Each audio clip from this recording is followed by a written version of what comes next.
Hello and welcome to a new video. Today we're gonna take a look at another legend team here from ThxObama, which is a really cool team here, honestly. I like this team quite a bit. It's kinda meta, kinda not meta, but with Hakamo-O. And so we can move on into the first battle. Hakamo-O is a very cool Dragon type Pokemon. Having access to both the fighting as well as the Dragon typing is kinda cool.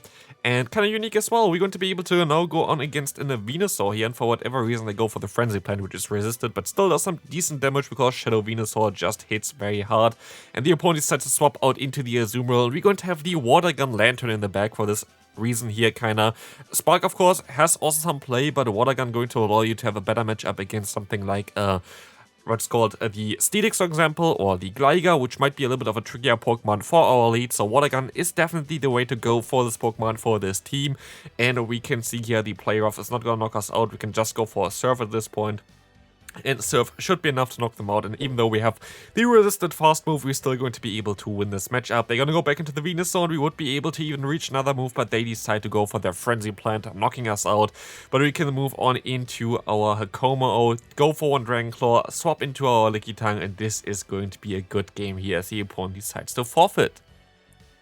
Let's move on to the next game. We're going to encounter a Gligar in the lead, and this is exactly why you want to have Water Gun in the bag. We're going to swap out immediately into our Lickitung, getting out the Medicham, allowing us to also kind of get most likely a shield advantage here, unless they're running Power Punch, which they do, which might be a little bit of a trickier one, but we will see here shortly as well, as we can go for one Body Slam. This is going to put them into range for another Body Slam nearly, but this is going to be just a Power Punch. We might still be able to get a shield here, hopefully. Let's see. We can still reach another move, but even if we're going to get a shield, they're most likely going to get the shield back anyway from me, because we are forced to go into our Hakamo-O, and I kind of going to be forced to use a shield here as well. So I'm gonna do ahead and go not for a shield there, because I kind of want to win this game now with my Lantern, and they're going to have an Azumarill in the back, which is going to be great knowledge for me, and they're swapped into this first, so they're going to be locked into their Gligar now. And I'm still going to have my Hakamo-O with a Moonstone in the back, so not shielding this move was the smart idea, as I can go for a Surf against the opponent's Gligar. I'm gonna use a shield here on a potential dig. They're most likely gonna go for the Area Ace, but no, they're actually gonna go straight for the hard-hitting charge move. We can go for the full Farm Down.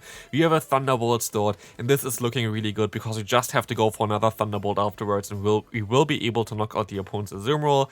I can try to catch a move, but I don't really need to, so I can let this move go through. It's going to be the play rough, but we're still going to be able to reach this Thunderbolt in time. And this is all it takes to knock them out, and this is going to be a good game. Let's take a look at the next opponent. We're going to encounter Talonflame in the lead. This is a little bit of a trickier matchup. It's not a bad matchup, but it's also not the greatest matchup, and the opponent decides to swap out here into their Medicham, which is actually kind of decent for me. I can go for some Dragon Claw damage, I can go even for another one if I want to, but I decide to swap out onto the Ice Punch into my Lickitung. They should be into range for one Body Slam plus the Lick damage, so we're going to be in a very decent spot here. And also, what this means, if we can align here, we're going to get the Lantern onto the opponent's Talonflame, which would be amazing for me. So we can go for the Body Slam here. This is gonna get the knockout against the opponent's Medicham, and they decide to swap back out into their Talonflame, and they have some energies. They're most likely going to outspeed me here, but they're going to have to face the Lantern afterwards. But we have to be a little bit careful, because our switch clock is unaligned, so we're going to wait out the clock here, and they're most likely going to swap out afterwards as well. But now they're going to stay in first, and they decide to go for a charge move. I go for a shield, because even a +1 Brave Bird going to hurt me quite a bit, and they're going to run the Lantern in the back, allowing us to go into our Hakamo-O, but this game is not over yet. Because while we have a decent matchup here, they're running Spark, and Spark is better against our Lantern, so it's going to be still a tricky one here. The Dragon Claw is coming through. We can still go for another Dragon Claw afterwards. Brick Break, by the way, is a really bad move in general. Would be cool if this Pokemon gets like another one, because it would be way better with it, like Close Combat again, like the Evolution has. But as you can see, we're going to be able to get the final shit from the opponent. They are now in Surf range. So I'm going to be able to use a shield here, and I can go ahead and go for a Surf against them, as I go for the full Farm Down instead, because I know that the opponent's Talonflame is energy dry. I can still take a charge move here. We can go for the big Thunderbolt, which is completely unnecessary, but this is still going to be a very good game, and we can move on to the next one. Next game coming up, we're going to encounter MEWeedle in the lead. This is going to be, again, a little bit of a trickier matchup for us. Again, at least we're going to see some more meta matchups here in general. We're going to swap out into our LilyNiRiain, and the Psychic is coming through, going to do some decent damage, and they're going to go into their Steelix. And that's exactly the reason why you're going to have the Lantern with a water gun in the back, as we're going to have a better time there. The opponent going to go for a breaking swipe, and they can just farm me down afterwards as well. So this matchup is pretty bad for me, especially as they're going to get a ton of farm here. They can just literally get so much energy. Steelix is still so broken.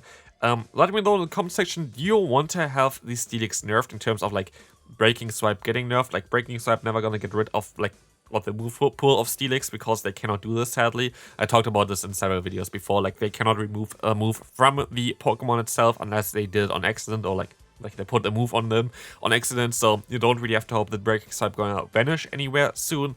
But do you want to get it nerfed? Do you think it would be better to nerf breaking swipe? It's a difficult topic in my opinion, and I'm more towards leaning to keep it like this, but buff fire type Pokemon, buff like those Pokemon that would be able to still beat this one. But yeah, it's definitely a tricky scenario there, because I feel like it was a huge mistake by them to put breaking swipe on Steelix. But yeah, this happens, I guess, when you don't try to talk to people that maybe have some more knowledge about the move updates in general. Like, I don't know why PvPoke is not partnered or whatever for this kind of stuff, but we will never know. Honestly, like, while this game is going to be a close one here, I kind of want to rant a little bit about how Niantic is not really capable of putting creators into, like, their kind of concepts as well, like you see it in other games, even Pokemon Unite, where it's, like, way more balanced. Here, you're going to lose this game, sadly. It's just sad what Niantic does with, like, creators and stuff like this, but, yeah. Move on to the next game. We're going to encounter Carbink in the lead. This is going to be a little bit of a trickier one, but we can swap out into our LilyNiRiain, which has access to Power Whip, which is going to be super effective. But they decide to swap out into their Victreebel, and they don't even have the Shadow variant. So what are you doing here? Shiny variant is not, I guess, good as the Shadow variant for sure. But we can just go ahead and go for the Body Slam. I still have not seen, like, against me, a Shiny Shadow Victreebel, which would be kind of interesting, honestly. Like, if you have one, like, it's a cool Pokemon to use. But we will be able to go for the full farm down after we shield one move, even though it's an Acid Spray, I think. It's going to be a Leaf Tornado. They get the attack drop, but it does not really matter, as I can now realign, which is really important for me, because now I'm going to be able to get the Lantern onto the opponent's Carbink. This is going to be nice, as the opponent going to have the MEWeedle in the back. I decide to stay in for a little bit too long and catch the move onto my Hakamo-O. This is going to be the Psychic. Yes, it's going to be super effective, and yes, they're going to get the defense drop, which is actually kind of annoying, but I can still get some damage onto them, and hopefully that's going to put them into Thunderbolt range, and I think it does. So let's try to go for the Thunderbolt here in order to knock them out. It's still going to be a close matchup though, and yes, it's going to get the knockout, and we still have to get rid of this Carbink though. So we're gonna use a shield. I think Surf does around like 40% against the opponent's Carbink, so it's going to be not as great here, and they might still be able to just outbulk me here, as they can still go for a charge move. It is wild how bulky Carbink is. Moonblast is going to do too much damage, and we can lose this game here, sadly. Let's move on to the next game. We're going to have a very decent lead for us. It's kind of neutral, to be fair, but we're going to have the Swampert here. And Swampert is not going to appreciate this incoming Dragon Claw, but they decide to swap out into a Greedent, which is a core breaker for my backline, so I decide to stay in here for a little bit. I think Brick Break, if it's super effective, does a little bit more damage, but I'm actually not too sure about it. Might be like kind of a scenario like we had already before with, for example, Flying Press on Hawlucha, where Flying Press does more damage, even if it's resisted, or like, yeah, even if like there's like one stage only in between like those two moves compared to Aerial Ace, which is a little bit awkward.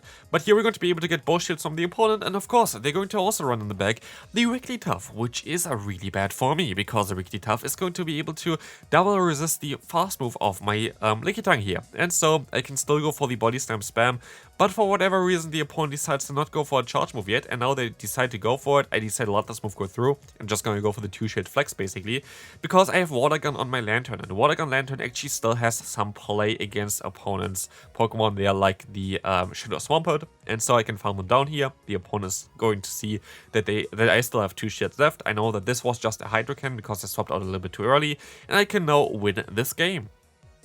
Let's move on to the next one. We're going to encounter another Shadow Starter Pokemon here with the opponent's Venusaur. I decide to swap out immediately into the Steelix. I can go for the Surf, and the Surf is going to get most likely the shield here. Let's see. Yeah, it's gonna get the shield. And this might be an Earthquake, so I'm kind of forced to use a shield as well, but I decided to not go for it, and this was a huge mistake. If I just went for the shield, it would have been so much better for me.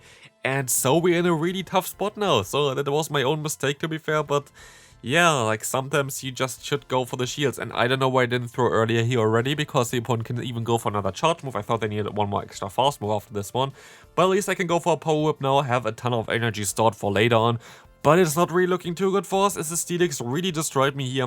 They're going to have the Venusaur still, but they're staying in, so they might be weak against my Dragon Boy here, which would be amazing. They're going to use a shield even, so they might be really weak against my Hakamo-O. As they're gonna go for the Frenzy Plant, I will be able to reach a Dragon Claw in time, but they're actually going to run the Registeel in the back. And here's the issue with Hakamo-O. The Brick Break is just not really doing a ton of damage. We might still be able to 3-shot them though, but it's still going to be a tough one because they still have the Venusaur on their back, and we kinda going to be forced to maybe even catch a move or something. I'm not sure about it. We're gonna see the Zapcan coming through. They're gonna get, of course, the immediate attack drop, and this is really bad for me because now the opponent is going to survive this one, and I can still get the knockout. So maybe there's still a chance I can swap out and it goes straight for the body slam here, doing a ton of damage and gonna get the knockout with one more leak. Moving on to the next game, we're going to encounter the Noctowl in the lead. This is a core breaker for both my lead as well as my save stop, so I'm kind of forced to stay in for a little bit. I can use a shield here and I should be able to outspeed them to the next Dragon Claw afterwards anyway, so I should hopefully be able to get another shield back from the opponent as well. We're gonna get the Dragon Claw off, and it does barely not do enough damage, and they can still outspeed me here, which I did kind of underestimate the opponent, so this is looking really bad. But they decide to swap out into their Lantern for whatever reason, and I don't really know why. But I definitely like it because I can go for the Dragon Claw. The opponent decides to use a shield here, so we kind of getting back into the game because of this. And I can try to swap out into my Lickitung, thinking that maybe my Dragon Tail damage they're going to come in clutch later on. Yes, those moves are going to be neutral now, while before they would be resisted, but with the health that I had left, one Thunderbolt would have been enough anyway. Thunderbolt coming through again, and we can try to go for a Body Slam here to try to get the final shield. Hopefully they decide to shield this move up, and they don't, which means they can still reach another charge move, which is bad for me. But I can swap out now, I guess, into my Hakamo-O again, trying to go for another Dragon Claw. Let's see what they're going to go into. Most likely the Noctowl. No, it's going to be a Medicham. This is going to be a little bit of a trickier one, because we're only going to have our Lantern left and we don't really have shields left, but we got some damage onto them, and with the Water Gun damage we might even put them into Surf range, which would be amazing. They go for the Psychic, and we are gonna go ahead and go for nothing yet, as they decide to swap out into the Noctowl and force to go for a charge move now though. It's still going to be a close one. The switch clock is slowly coming up, but I don't know if we can outspeed them. Can we still win this game? It's going to be so close. Can we still reach a Surf in time? We can still reach it. Is this enough to knock out the opponent's Medicham? Let's see. It is enough, and we win this game there. Honestly, Water Gun Lantern is such a strong Pokemon in the current meta. Would highly recommend you to try this one out. But here we're going to encounter now the Nidoqueen against us. That's going to be a little bit of a trickier one, because the opponent is going to have Poison Fang here, and this is going to be a little bit of an annoying one after a while. We can swap out into our Lickitung, and we should be able to see P-tie here onto the opponent's Poison Fang, which allows us to at least get the Body Slam off no matter what, which should put them into range where I can either knock them out with a few more licks afterwards, or they would use another shield. But they decide to let this move go through and decide to swap out into their Lickitung. We have a bad matchup here because our defense is of course dropped, and they're most likely going to run something like a Greninja in the back. This is at least the team that I usually run around the Nidoqueen. So let's see what we can do here. You can still try to go for the Body Slam, which does work out quite decently here. And they cannot farm me down yet, I think. I think they still have to throw, and they do throw. So I expect that they have Greninja in the back, which would be okay for our Lantern, but it's still going to be a little bit of a hike, as we can try to go for some charge moves here, but I think they're even going to outspeed me to the next one afterwards, so that's going to be a tough one. Can I still reach the charge move in time? I do reach the charge move in time, but I should have went for the Brick Break here instead. I don't even hit all the bubbles, which is really annoying because I have to swap out now, but I can get some extra energy. And yes, it's going to be the Greninja in the back. I made some videos about this team as well. So it's always nice to know when you face someone that uses like a similar team to yours. Of course, I don't claim ownership onto this team or whatever, but it's a very solid team, and like it's a very logical team as well. We're going to be able to now let this next move go through as well. Hopefully they don't boost, and of course they don't boost yet, so that's going to be amazing for me. I can shield this next move up here, and this is going to be very good because we can just go for the Thunderbolt in the middle of his first move animation, winning us this game. And this is going to be it for this video. Hope you enjoyed it. If you did, feel free to leave a like, and I'll see you then. Bye bye.